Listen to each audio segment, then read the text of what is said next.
네, 사사기 1장 1절.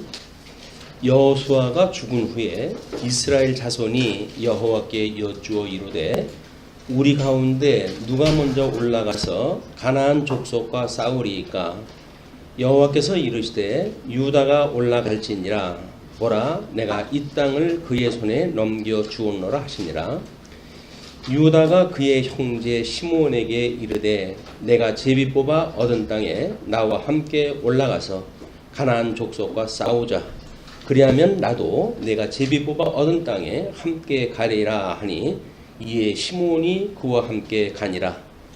유다가 올라가매 여호와께서 가나안 족속과 브리스 족속을 그들의 손에 넘겨 주시니 그들이 베색에서 10,000명을 죽이고 또 베색에서 아도니 베색을 만나 그와 싸워서 가나안 족속과 브리스 족속을 죽이니 아도니 베색이 도망하는지라 그를 쫓아가서 잡아 그의 엄지 손가락과 엄지 발가락을 자르매 아도니 베색이 이르되 옛적에 70명의 왕들이 그들의 엄지 손가락과 엄지 발가락을 잘리고 내 상 아래에서 먹을 것을 줍더니 하나님이 내가 행한 대로 내게 갚으심이로다 하니라. 무리가 그를 끌고 예루살렘으로 이르렀더니 그가 거기서 죽었더라. 이제 사사기입니다. 지난 시간에 우리가 지난 시간까지는 여호수아에 대한 이야기였잖아요. 하나님께서 모세 오경을 통해 가지고 약속을 하신 대로 가나안 땅을 가나안 땅을 정복을 하도록 이렇게 이야기를 했습니다. 그래서 이 가나안 땅 정복은 매우 이제 중요합니다. 이것이 어떤 연대를 정해서 여호수아 때 마감되어지는 게 아니에요. 이 정복이라고 하는 그 이야기는. 그래서 1차례 일단 이게 나라가 건국 전에 정복이 있고 두 번째는 건국 후입니다. 이 건국 후에 특별히 이제 통일왕국 때의 정복, 또 이제 분국 때의 상황, 그 다음에 다시 유수되어질 땐 다 이 가나안 땅을 상실할 때니까, 그 다음에 회복되어질 때 어떻게 이 정복의 땅을 차지하는가, 이거는 그렇기 때문에 역사사가 끝날 때까지 이 정복 문제는 계속 우리가 관심의 대상인 거예요. 그것이 이제 이게 하나님 나라 가나안 땅을 들어왔다는 이야기는 하나님 나라를 이루는 것인데, 여호수아에서 정복이 어떤 국토 위주라고 한다면, 이 국토 위주라고 한다면 지금 사사기에서는 이게 하나님의 의로 실현되어진다는 그런 이야기거든요. 그래서 이 하나님의 의는 통일, 분국, 유수, 회복, 이런 걸로 봤을 때 예수 그리스도의 강탄, 예수 그리스도의 고난, 예수 그리스도의 죽으심, 예수 그리스도의 부활, 이렇게 해가지고 예수 그리스도의 십자가의 모든 사건이 여기 소개가 되어지는 거예요. 이제 사사기에서는. 그렇기 때문에 우리가 어떻게 가나안 땅을 정복하는가, 또는 사사기에서 어떤 인물 중심으로 해가지고 이야기가 되어지는데, 그거는 그렇게 중요한 사건이 아닙니다. 물론 성경에 나와 있으니까 인물별, 역사별 그것이 의미가 있지만, 이런 신학적인 의미가 없다고 한다면 우리는 그냥 역사 내용을 공부하는 것에 지나지 않는다. 그러니까 지금 도표에 나와져 있는 대로 이제 들어간 것이 1350년에요. 여호수아가 죽고 사사를 이제 세우기 시작할 때 했을 때입니다. 그래서 지금 유다가 예루살렘을 침공하는 이제 그런 때로부터 해가지고, 물론 여기서는 이제 나라가 건국이 되어지는 이런 그 입장에 지금 우리 다윗이 등장을 하게 되어지는데, 다윗의 건국 이전에 마지막 사서로 해가지고 사무엘이 등장했다 하죠. 이 사무엘은 마지막 우리 선지자라고 사사라고 이렇게 성경에서 이야기를 하고 있으니까 이때까지가 지금 우리 이제 다윗이 나라를 세울 것이 약 1000년 아닙니까? 1000년인데 여기서 일부 빠져가지고 아마 900 우리 사무엘 그 때까지는 다윗의 나라를 창건할 때까지 요 때까지니까 약 1000년, 그러면 350여 년간이 사사의 시대예요.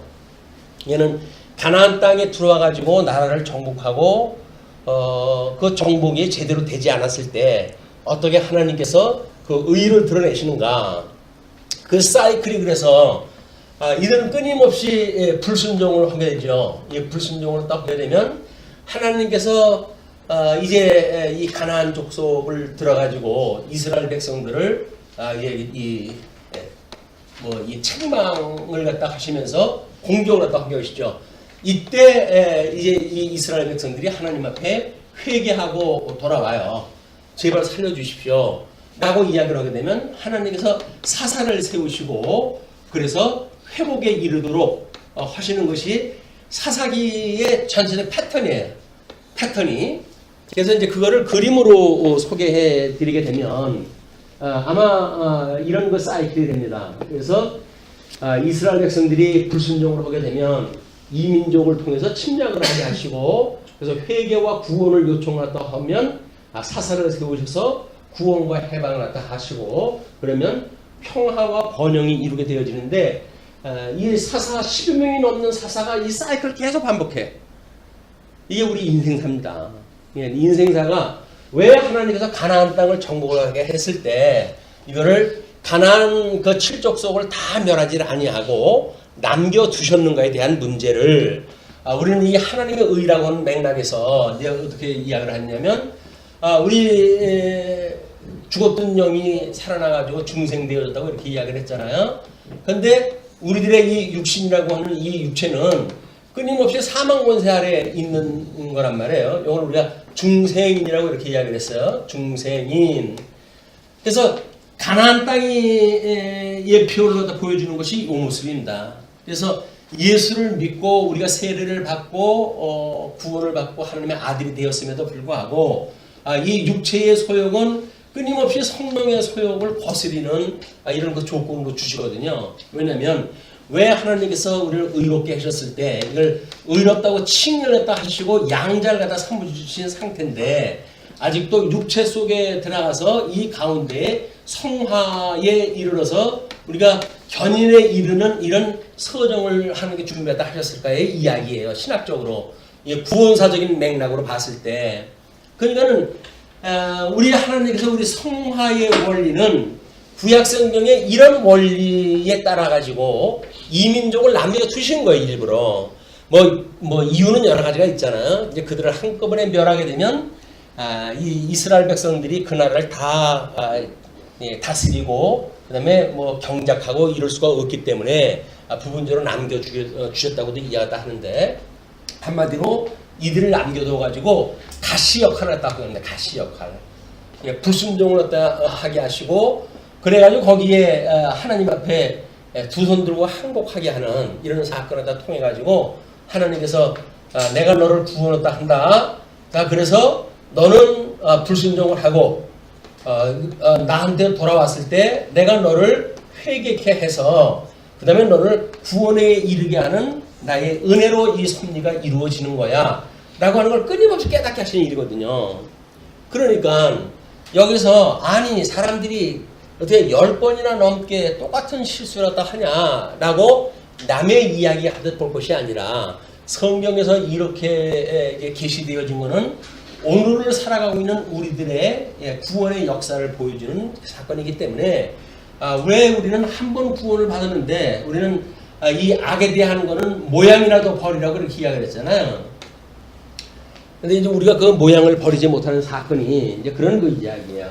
우리가 끊임없이 회개하고 하나님 앞에 기도를 딱 하게 되어지는데 그때 이제 중요한 것이 우리 십계명의 서문에 대한 이야기입니다.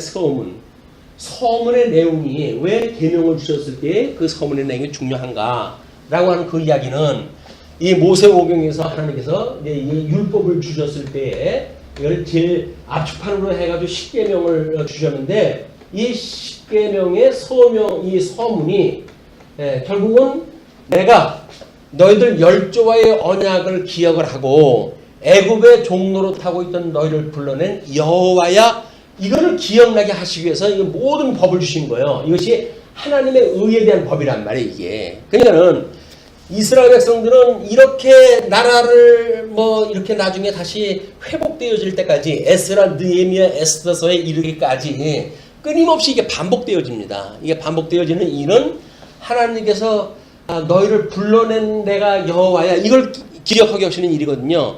그렇기 때문에 아마 이제 분국이 되어졌을 때 우리가 요시야 임금을 통해 가지고 우리 유월절을 지켰다고 그렇게 이야기를 했어요.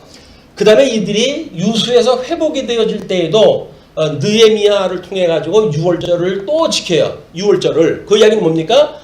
이거를 기억나게 했다는 이야기죠. 우리가 여기서 유월절을 지킨다는 이야기는 죽었던 우리를 살려주신 분이야, 이걸 기억나게 하시는 일이라고 그랬어요. 근데 그 이야기는 결국 무슨 문제로 연결이 되어지냐면 왜 그리스도인들은 기도해야 합니까에 대한 이야기하고 똑같은 거예요. 그 이야기가.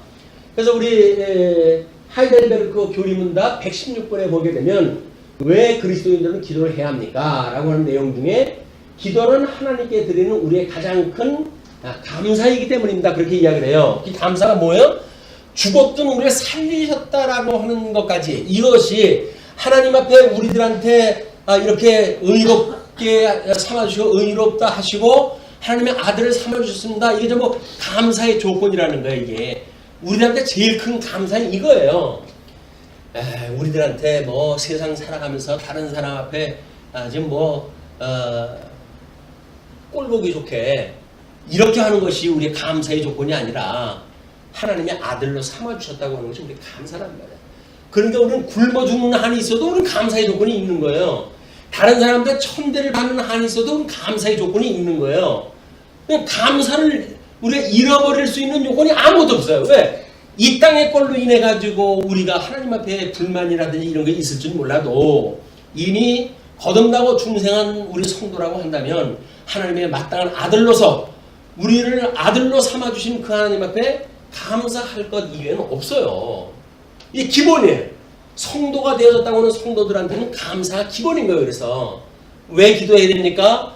우리를 이렇게 구원하시는 은혜가 얼만데요. 우리가 그걸 기도하지 않으면 어떻게 합니까? 그 이야기 아닙니까?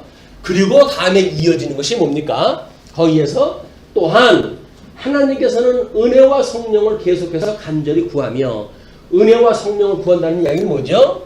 끊임없이 이것이 온전케 해가시는 예수 그리스도, 이 예수 그리스도로 말미암아 이게 온전케 되어져 가기 때문에 이거는 은혜와 성령으로 되어집니다. 하나님의 거저주시는 은혜, 또 이걸 깨닫게 하시는 성령, 이런 걸로 이것이 이루어져 가기 때문에 나머지 이것이 감사하다고 한다면 나머지는 뭘 위해서 기도해야 된다고요? 이걸 위해서 기도했다 하는 거예요. 성화와 견인에 이르도록 이걸 위해서 기도했다 하는데 이것이 하나님의 은혜와 성령이 아니면 이루어질 수 없는 거란 말이에요. 기도의 내용은 다 뭐예요? 그러니까 구원받은 것, 앞으로 온전하게 되어질 것, 이것이 우리들의 기도라고 한다면 이스라엘 백성들을 사사기에 주었던 배경이 전부 요거 아닙니까? 그죠? 그럼 사사기의 배경이 이거라고 한다면 사사기의 사이클이나 우리가 이제 중생이 되어져 가지고 하나님의 아들로서 살아가는 우리들의 반복적인 삶의 모습이나 똑같은 거예요.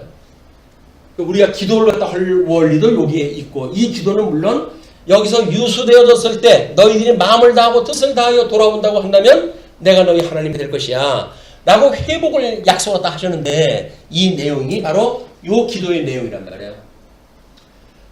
때로는 우리가 이제 다시 또 이제 죄를 기억했다고 하나님 앞에 구할 때, 이 죄 사함을 기억하는 일, 이것이 유월절 어린 양으로 해가지고 구원받은 사건이에요. 그렇죠? 유월절 어린 양으로 해가지고 예수님이 돌아가심으로 우리가 죄 사함을 받고 하나님의 이 의롭다고 칭함을 받았단 말이에요. 나머지 우리들의 이것이 온전케 되어져 가는 것도 여전히 예수 그리스도의 천상 사역이거든요. 예수님이 하늘에서 하시는 일이 뭡니까? 하나님 보좌 우편에서 우리를 온전케 해 가시는 거예요. 이를 위해 가지고 여전히 우리를 위한 중보 기도를 다 하고 계시다. 이게 믿어지니까 은혜와 성령을 끊임없이 우리가 구해야 되는 기도의 조건이 이게 이루어지는 거거든요. 그러면 이제 우리가 은혜와 성령이라고 하는 이 사건은 이것이 유월절, 우리 애굽에서 출애굽을 했을 때 유월절이라고 한다면 요게 우리 가나안 땅 들어와 가지고 누리지 못하는, 거기서 만들어지는 모든 유월절을 지키는 예가 여기서 만들어지는 거예요. 그래서 우리가 왜 주님의 몸된 교회에서는 이 성례라고 하는 그거를 구원의 방편으로 합니까? 이 성례가 구원의 방편의 하나 아니에요. 그 이야기는 이 은혜가 여기 있기 때문에 그러는 거예요.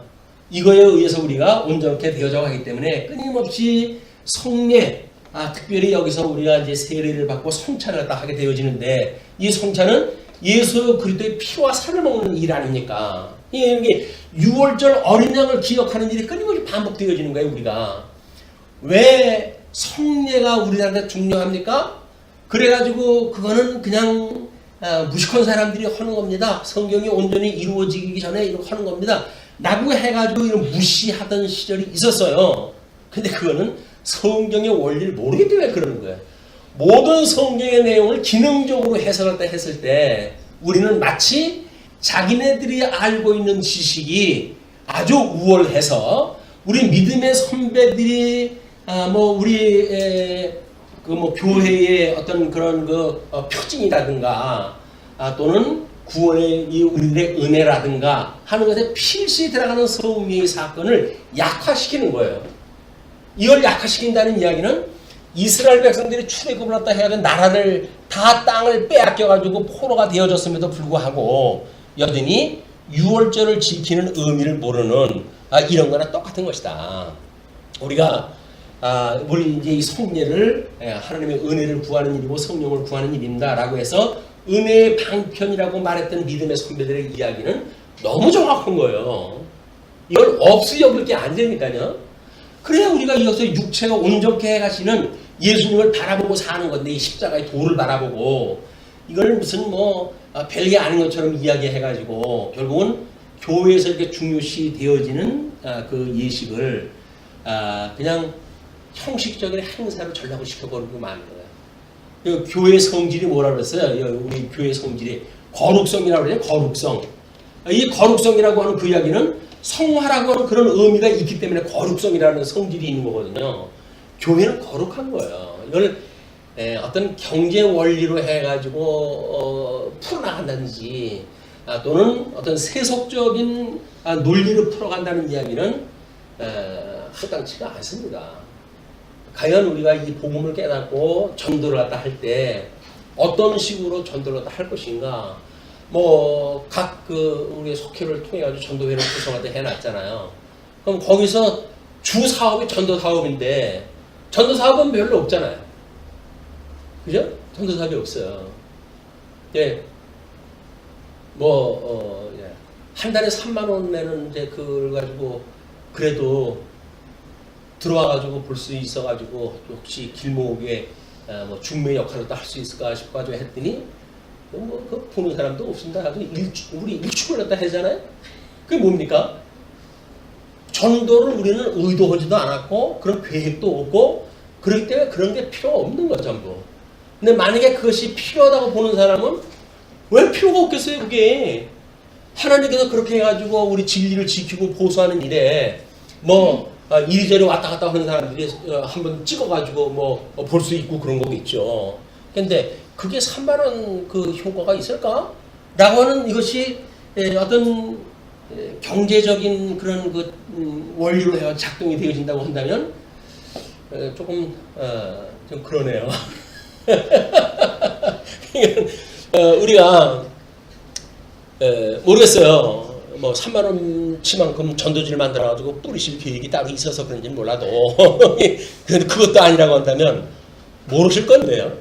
모여가지고 진리 배워가지고 무엇일 건데요? 나만 알아가지고 모르실 건데요? 누구한테인가 전해줘야 될 거 아니에요, 이게. 근데 그런 것이 어떤 조직적으로 만약에 없다고 한다면, 이제 우리들이 뭔가 이제 다시 한 번쯤은 생각할 때가 아닌가, 이런 생각이 드는 거예요. 왜 그것이 사사기를 공부할 때 우리들한테 전달이 됐을까요? 그 이야기는. 근데 우리 전도회라든지 또는 재직회라든지 부서를 갖다 할 때, 사람들을 일단 전도로부터 모든 게 시작이 되어지거든요. 전도가 되면 모릅니까? 믿는 것과 아는 것이 같이 되니까 교육이 돼야 돼요. 교육만 되어지면 모르겠어요. 이것이 우리들의 교제를 통해서 하나가 되어야 되니까 그래서 이것이 교제가 여기서 함께 되어지는 거예요. 이렇게 되어지는 기본 단위로 해가지고 이제 나는 이 교회 사람이 됐어요 라고 하는 정도의 사람들이에요.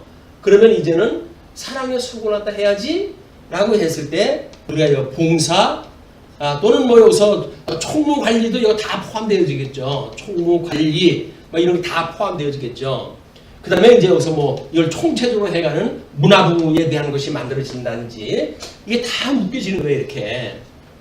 근데 여기서 전도부장님이 있고 교육부장님이 있고 교재부장님이 있고 봉사부장님이 있고 총무부장님이 있고 관리부장님이 있고 그 다음에 재정부장님도 있고 이래도 문화부장님도 있고 이래가지고 인물들이 출중한 인물들이 그냥 꽉 차 있으면 여러분들은 일할 수 있는 조건이 없을지도 몰라요. 지금 그래도 인물이 없으니까 우리 하나님께서 이 일을 갖다 맡겨주신 거거든요. 근데 우리는 이거 대단한 거 우리가 한다고 해가지고 혹시 귀찮다고 생각을 하신다고 한다면 매우 유감스러운 일입니다. 감지덕지 해야 돼요. 감지덕지. 왜? 하나님의 아들로 우리를 삼아주셨다고 하는 증표인데 아니 하나님의 아들이라고 한다면 내가 집의 구성원인데 아니 어머니가 뭐 상 차리고 그러면 젓가락이라도 놓고 숟가락이라도 놓고 그러는 거 아니야 아이들이? 그것도 안 하고 지네 아버지하고 같이 팔짱 끼고 앉아가지고 왜 밥 안 줘? 이렇게 되면 그 꼴이 아니잖아요. 어떻게 부모님들하고 어울려고 한 가정이 하나의 가정을 이루어가는가라는 일이기 때문에 이거는 어떤 그냥 형식적인 행정 절차가 아니다. 어떻게 우리들의 이런 삶을 여기다가 투영을 하고 이 거룩성을 또 겸비를 갖다 해가지고 새로운 기독교 문화를 만들어 갈 것인가. 하나님의 말씀을 이렇게 배우고 익힌 것들이 나름대로 우리의 문화가 만들어진데 않는다고 한다면 그냥 공연불이에요. 공연불. 그냥 이렇게 지나가는 예수가 그리스도래. 예수가 그리스도라고 하는 그 이야기는 성경에 나와 있는 객관적인 진리예요. 근데 우리가 그걸 믿는 사람들은 주관적인 우리들의 믿음이 화합되어진 일이기 때문에 우리들은 나름대로 사랑의 수고라고 하는 것이 여기에 이제 열매를 맺게 되어지는 거다. 그래서 지금 사사기의 이런 그 전반적인 사이클이 끊임없이 이게 반복이 되어지니까 오늘 그 내용을 소개하기 위해서 이걸 이야기를 한 겁니다. 그래서 아마 그 데살로니가서의 지금 그 5장 18절부터 이야기를 소개해 드렸는데 데살로니가전서 5장 1절부터 23절이 전부 우리 교회 생활에 대한 전부 내용들이에요. 어떻게 해야 될 것인지. 그래서 여기 요약되어진 것만 하더라도 우리들한테 성령을 소멸하지 말며 우리 은혜와 성령을 구해야 되는데 성령을 소멸하지 말며 예언을 멸시하지 말고 범사에 헤아려 좋은 것을 취하고 은혜에 대한 것들입니다. 좋은 것을 취하고 악은 어떤 모양이라도 버리라. 평강의 하나님이 친히 너희를 온전히 거룩하게 하시고 우리 주님이 그렇게 해가신다는 거예요. 온전히 거룩하게 하시고 또 너희의 온 영과 혼과 몸이 우리 주 예수 그리스도께서 강림하실 때에 흠없게 보존되기를 원하노라. 이렇게 살다가 이제 우리 주님이 마지막 날 오실 거거든요. 우리 주님이 마지막 날 재림하다 하실 거예요. 우리 재림을 하실 때 이걸 주님이 우리를 온전케 해서 이걸 견인에 이르기까지 하시는 이런 신부의 단장한 모습으로 우리를 구비했다 하셨다가 주님 오는 날 우리가 주님을 맞이하는 그것도 오늘 기도에 나왔죠. 지혜로운 5처녀에 대한 이야기가 나왔는데 이겁니다. 우리 지혜로운 5처녀처럼 성령 기름을 준비해서 주님 오실 때 그 신랑을 맞이하는 이런 우리들의 기대감이에요. 기대감. 어떻게 우리가 단장한 신부처럼 여기서 단장을 할 것인가. 뭐 단장한다고 해가지고 여기서 분을 바를 겁니까? 무슨 뭘 할 겁니까? 눈썹을 그릴 겁니까? 이거 단장한다는 이야기는 이런 걸로 해가지고 하나님의 기뻐하시는 뜻을 이뤄가는 일들이거든요. 우리들이 어떤 그 총체적인 문화, 우리 예수님의 형상을 닮아가는가에 대한 이야기니까 이걸 주님의 몸된 교회를 통해서 이루어가는 일들이다. 자, 이것이 이제 사사기의 전체적인 우리 역사적 배경이에요. 신학적 배경까지. 그걸로 하고 이제 나머지는 읽으시면 그냥 그 사건별로의 인물의 이야기들이 쭉 진행이 됩니다. 그래서 일단은 우리 유다를 통해 가지고 하나님께서 여호수아가 죽은 후에요.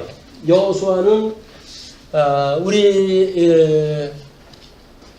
우리 가나안 땅에 들어왔던 출애굽을 갖다 했을 때 두 사람만 들어왔다 그래서 20세 이상으로 들어온 사람이 그래가지고 여기 갈렙과 여호수아라고는 두 사람이 들어왔는데 이 여호수아는 이 북이스라엘 쪽에 그런 어떤 종족에 대한 대표이기도 하고 여기는 남쪽 유다에 대한 그런 대표이기도 합니다. 그런데 여호수아가 죽은 거예요. 여호수아가 죽었으니까 이제 갈렙이 혼자 남은 거 아닙니까? 근데 사사기 여호수아를 이야기할 때는 여호수아가 대표로 인물이 나오더니 사사기에는 갈렙을 통해서 시작이 되어져요. 그 이야기는 이제 여호수아를 통해 가지고는 북쪽 이스라엘은 하나님께서 땅을 주실 것에 대한 어떤 그런 우리 정치적인 그런 그 복을 주시는 그런 내용이라고 한다면 갈렙을 통해 가지고는 신령한 하나님의 나라, 신령한 하나님의 나라를 깨닫게 하시는 섭리가 있기 때문에 이건 왕통을 이어가는 유다 지파를 통해 이루어가는 일이니까 그래서 유다 지파를 통해서 어떻게 우리 아브라함과 다윗의 자손 예수 그리스도의 세계를 소개하게 되어지는가라고 하는 맥락으로 봤을 때 갈렙을 통해서 사사기가 출발을 한다. 의미가 심장하죠. 누구를 통해서 이제 출발하는가가. 그래서 여호수아가 죽은 후에 이스라엘 자손이 여호와께 여쭈어 이르되 우리 가운데 누가 먼저 올라가서 가나안 족속과 싸우리까? 여호와께서 이르시되 유다가 올라갈지니라 보라 내가 이 땅을 그의 손에 넘겨 주었노라 하시니라. 하나님께서 이미 주었다는 거예요. 그러니까 너희는 가가지고 그냥 낙엽 죽게 하라는 이야기거든요. 이삭 죽게 해라. 그러니까 이삭 죽기를 하라고 이제 그렇게 이야기를 하시면서 유다가 그의 형제 시므온에게 이르되 내가 제비 뽑아 얻은 땅에 나와 함께 올라가서 가나안 족속과 싸우자. 그리하면 나도 내가 제비 뽑아 얻은 땅에 함께 가리라 하니 이에 시므온이 그와 함께 가니라. 나라를 정복을 갖다 하고 했을 적에는 뭐 세가 필요하니까 그렇게 할 수도 있겠죠. 그러나 우리 하나님께서 우리 이스라엘 백성들한테 약속하신 내용을 보시게 되면 이 이스라엘 열두 아들한테 대한 약속, 예언과 성취 사건이 다 달라요. 그러니까 유다는 유다 나름대로의 약속이 있습니다. 그 약속이 지금 왕의 홀이 떠나지 않을 것이라고 하는 것과 그 다음에 우리 그 이스라엘에 대한 왕권에 대한 이야기가 하잖아요. 그리고 그것이 이루어지는 것이 이제 그 유다를 통해 가지고 이루어지는 것이 영적 장자로서의 품격을 소유케 하고 유다 지파로부터 다윗과 예수가 출생했다라고 하는 걸 통해 가지고 성취되어진 사건이란 말이에요. 그런다면 고유의 하나님의 언약이 성취되려고 한다면 다른 사람하고 같이 가는 것은 별로 하나님이 기뻐하신 뜻이 아니죠. 근데 그것이 하나님께서 시므온한테 주어진 그 이야기는 이제 그 시므온한테 그 자매하는 칼이라고 해가지고 주어졌는데 우리 야곱한테는 저주를 받고 그가 이제 분산될 걸 이야기를 하고 모세한테 주었던 약속에는 약속도 없어요. 그런 그 약속인데 이루어진 그 내용을 보게 되면 시므온을 통해 가지고 이루어진 내용이 지금 그 북노와 혈기로 파괴적 활동을 하고 가나안 지형의 닥터로 인해 유다 지파하고 동맹을 맺게 되어지는 이런 그 일이 벌어집니다. 이거는 언약대로 이루어지지 아니하도록 협조가 되어진다든지 하는 그런 그 일은 하나님의 기뻐하시는 뜻을 따라서 되어지는 일이 아니에요.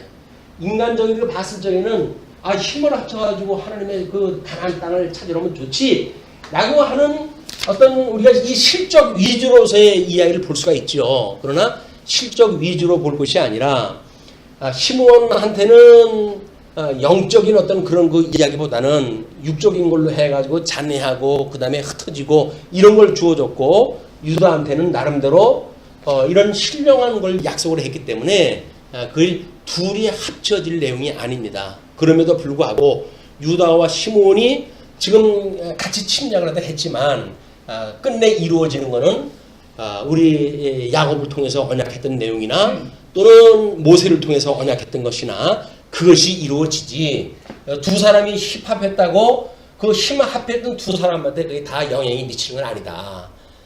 이제 그들이 했던 일은 그냥 허사를 경영하는 걸로 끝이 나게 됩니다.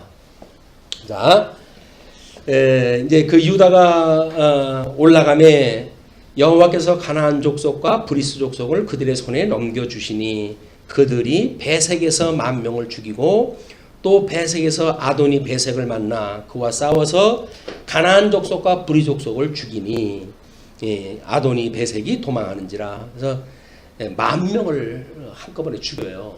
이거는 이제 이거를 현대사적으로 보게 되면 하나님을 잔인한 하나님으로 보는 거예요. 그건 인간적인 시각으로 봤을 때 잔인하게 본 거죠. 만약에 그것이 흙으로 빚어놓은 인형을 10,000개를 갖다 이렇게 세워놨다가 그걸 어느 날 아이들이 장난삼아 해가지고 인형을 다 깨트렸다고 해가지고 잔인하다고 보진 않을 거 아니에요. 근데 왜 이거는 잔인하다고 볼까요? 육적으로 해가지고는 이 육적인 걸로 해가지고는 우리들하고 똑같은 모습을 하고 있거든요. 성도와. 우리는 이 중생되어져 있는 성도와 육체만 가지고 있는 사람들하고는 사실 본질이 달라요. 근데 흙으로 되어진 건 같아요, 이게. 다만 그 안에 하나님의 영이 존재하느냐 안 하느냐에 대한 문제이기 때문에 우리 하나님의 뜻이 하나님의 영이 존재한다고 하는 그것이 이 하나님의 영이 존재치 않는 그런 그 인간들하고는 어떤 차이가 있는지 이것이 우리들의 자긍심이기도 합니다. 우리가 하나님의 아들이라고는 어떤 그런 신분을 확인한다 하고 정체성을 확립을 해서 이 세상을 살아갈 때에 어디가 가치를 두고 살아갈 것인가에 대한 기준이 되어지는 일이거든요. 근데 이 사람들의 흉내를 내면서 우리가 살아가고 싶었단 말이에요, 자꾸. 왜? 이 가난한 사람들이 이거 가지고 잘 먹고 잘 살고 그러니까 심지어 이들의 섬기는 신까지도 만들어가지고 섬기려고 하는 것이 자기 정체성을 모르는 사람들의 모습이거든요. 이것이 신령한 모습으로 해가지고 우리는 세속적인 문화, 악이라고 하는 것은 모양도 버릴 만큼 우리가 이렇게 할 이유가 있다. 자, 그렇게 해서 이제 그들이 아도니가 도망을 하다 하니까 쫓아가가지고 엄지손가락과 엄지발가락을 전부 자르게 되죠. 그것이 그렇게 하니까는 베색이 자기도 그 했던 일들이에요. 자기 했던 대로 자기가 갚으심을 받는다라고 고백을 했다 하죠. 그러면서 이제 8절부터 보시게 되면 유다가 예루살렘과 헤브론을 정복합니다. 유다 자손이 예루살렘을 쳐서 점령하여 칼날로 치고 그 성을 불살랐으며 그 후에 유다 자손이 내려가서 산지와 남방과 평지에 거주하는 가나안 족속과 싸웠고 유다가 또 가서 헤브론에 거주하는 가나안 족속을 쳐서 세세와 아히만과 달메를 죽였더라. 헤브론의 본 이름은 기럇 아르바였더라. 그래서 예루살렘을 명실상부 유다가 장악을 하고 그래서 이 가나안 땅의 대명사, 이 가나안 땅의 전체적인 대명사는 예루살렘으로 해가지고 이제 도성이 만들어지는 겁니다. 예루살렘의 도성이 되어지고 여기에는 특별히 또 성전이 지어져서 하나님의 이름을 두시는 성전이 예루살렘에 있음으로 해가지고 이것이 이스라엘의 대명사예요. 이스라엘의 대명사. 이스라엘은 이제 가나안 땅 전체를 이야기를 한다면 예루살렘이 그걸 대표하는 도시가 되어지고 예루살렘을 대표하는 것이 하나님의 이름을 주신 성전이라는 거예요. 우리들이 너희들이 지어져가는 성전인 줄 모르느냐라고 사도 바울이 이야기를 하잖아요. 우리는 육체를 가지고 살아가지만 지고도 우리는 지어져가는 성전이란 말이에요.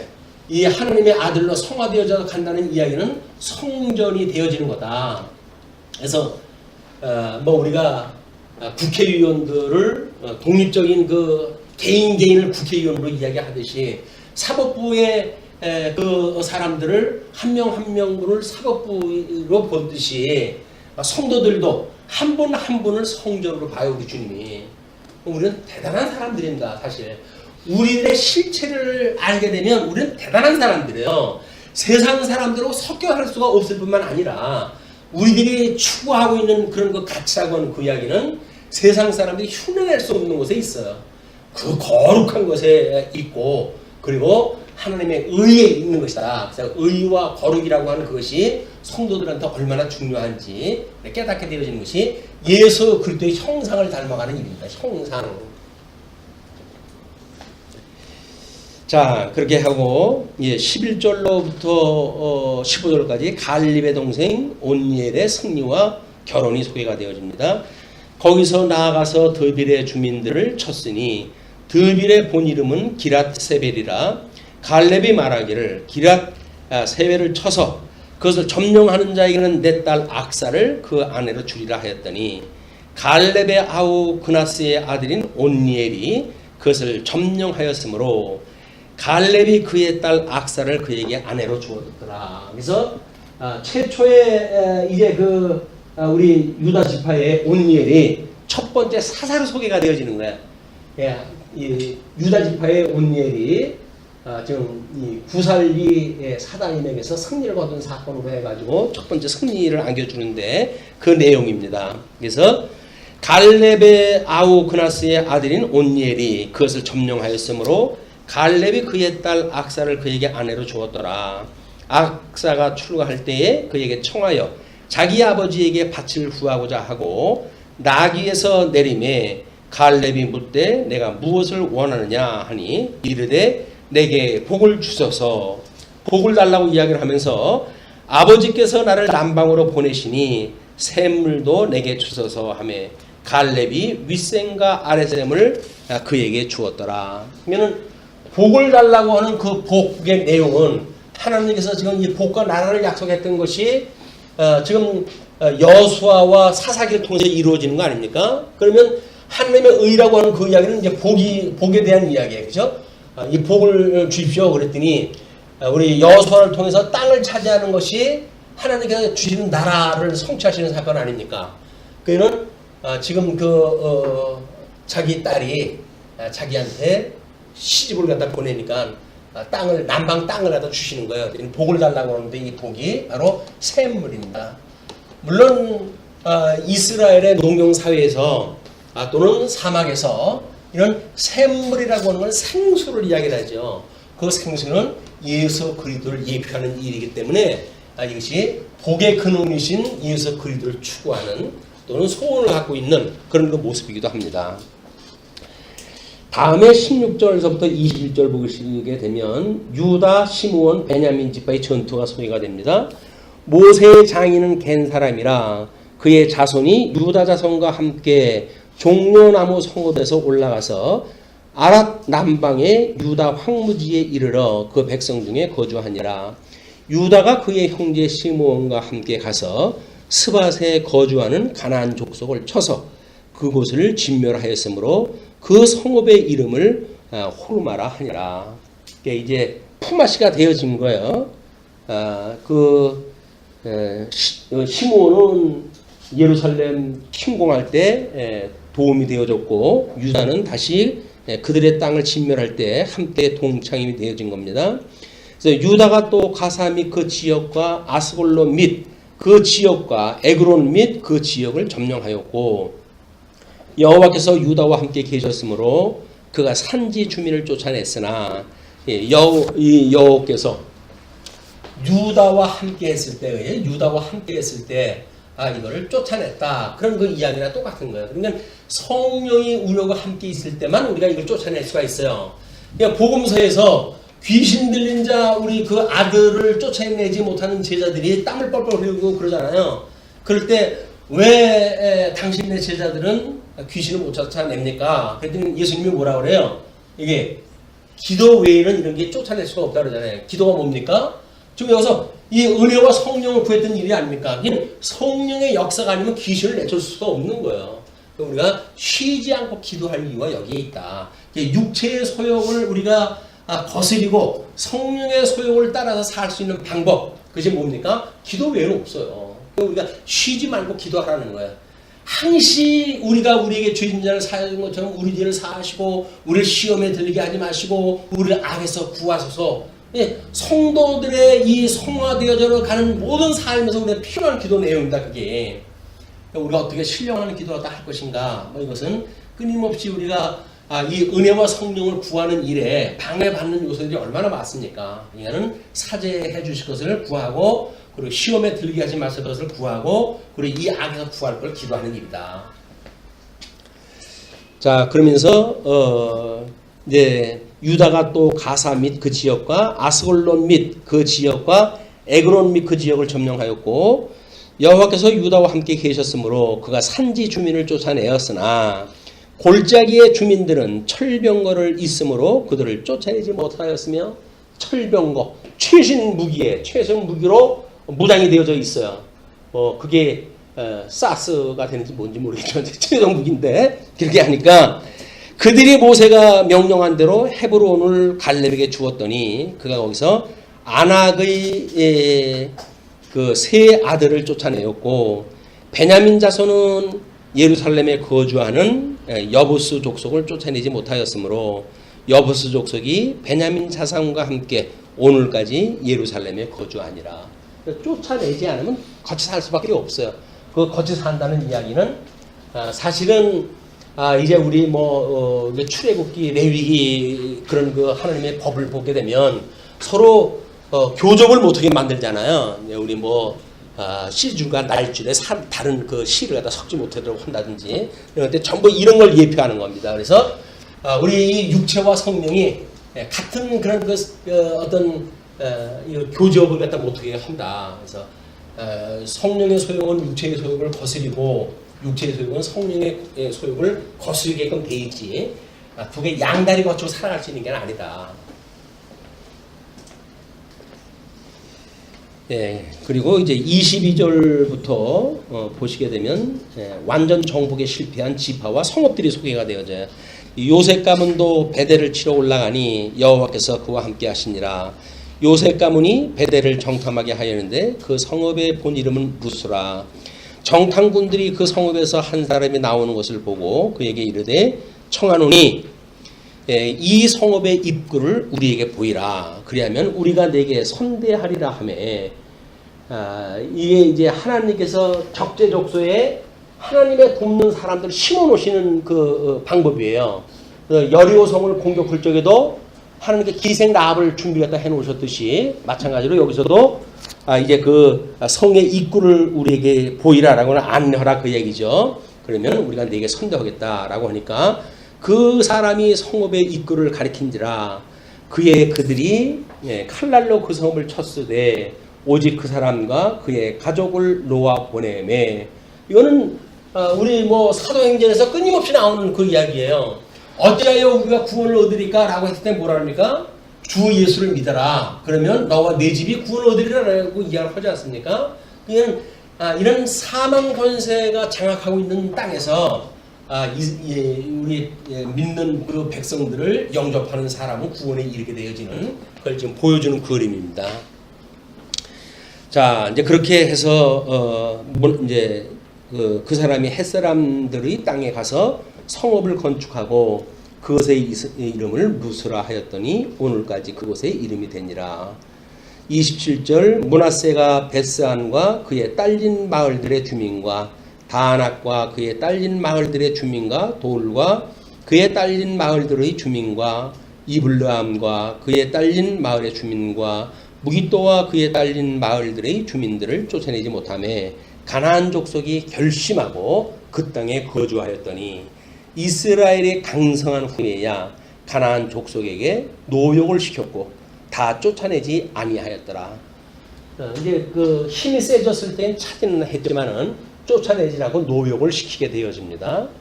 우리가 이 성령을 인하여서 중생되어진 성도라고 한다면 마땅히 우리들의 이 영적 우리들의 어떤 능력이, 말씀의 능력이 우리 육체를 쳐서 복종시킬 수 있을 만큼의 통치력이 있어야 되는 거거든요. 우리는 이 육체라고 하는 그 이야기는 뭡니까? 출생할 때서부터 타고난 DNA를 가지고 그것이 마치 자기 천정이 이 어떤 하늘에서 내려준 일이라고 생각이 들어가지고 거부를 하는데 그렇지는 않습니다. 어떠한 질병도 성령께 구하게 되면 고쳐줄 수 있다고 믿고 사는 것이 우리 믿음이거든요. 고질적으로 그게 천성적으로 그런 뭐 DNA를 타고났다라고 이야기하는 건 맞진 않아요. 그래서 우리가 육체의 어떤 그런 아주 긴 삶을 통해 아주 버릇되어진 것이라 할지라도 하나님 앞에 구하게 되어지게 되면 하나님이 통찰에 들어가서 모든 육체의 소원을 거스르게 해주신다.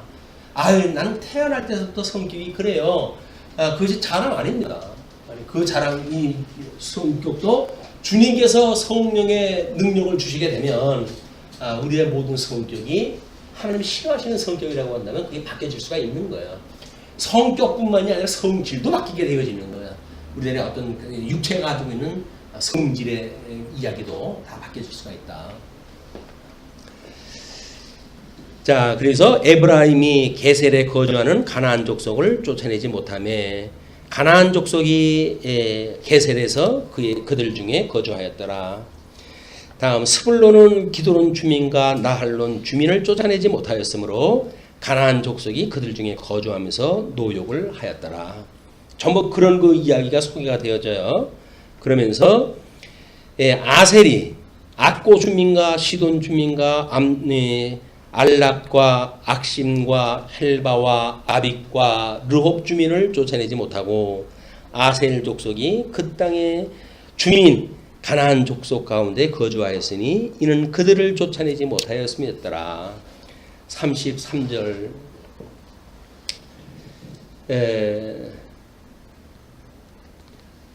납달리는 베세메스 주민과 베다낫 주민을 쫓아내지 못하고 그 땅의 주민 가나안 족속 가운데 거주하였으나 베세메스와 베다낫 주민들이 그들에게 노역을 하였더라.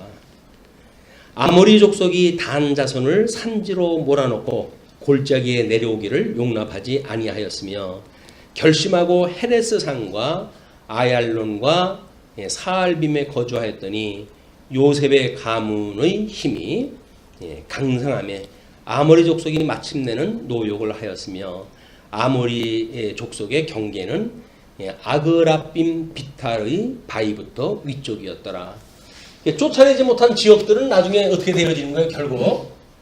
결국은 그 이야기예요. 지금 1350년서부터 시작되어져 가지고 이 온리엘을 중심으로 해가지고 지금 이쪽에 다윗이 건국을 갖다 할 때 사무엘 마지막 선자가 이루어질까지 약 350년의 세월인데 이 350년의 세월 동안 10여 명의 사사가 끊임없이 나타날 수밖에 없도록 시간, 장소 또는 이민족 하나 다 준비했다고 했어요. 이건 어쩔 수 없이 이제 우리 다윗이 창건이라고 하는 나라를 만들었을 때 명실상부 가나안 땅을 다 차지하게 되어지는 겁니다. 그래서 이 가나안 땅 정복한 내용을 보게 되면 건국 전에는 지금 이렇게 지금 여호수아 사사기를 통해 가지고 이게 이루어지잖아요. 그다음에 건국 후에는 통일왕국 다윗에 의해 가지고 이것이 완전히 장악이 되어집니다. 분국이 되어졌을 적에는 북쪽 이스라엘에 여로보암 2세가 치정을 갖다 할 때거든요. 그때에 다 차지를 갖다 해요. 물론 그때는 분국이 되어서 남쪽 유다가 차지한 땅과 북쪽 이스라엘이 차지한 땅을 합쳤을 때 이야기예요. 이것이 우리 여로보암 2세 때의 이야기고, 유수에서 회복되어졌을 때 에스라 느헤미야 에스더서에 들어와 가지고는 거기서 나타나는 모습이 별로 많지 않아요. 돌아온 땅이 주권도 아직 회복되지 않고, 그러나 다니엘서의 예언처럼 이것이 지금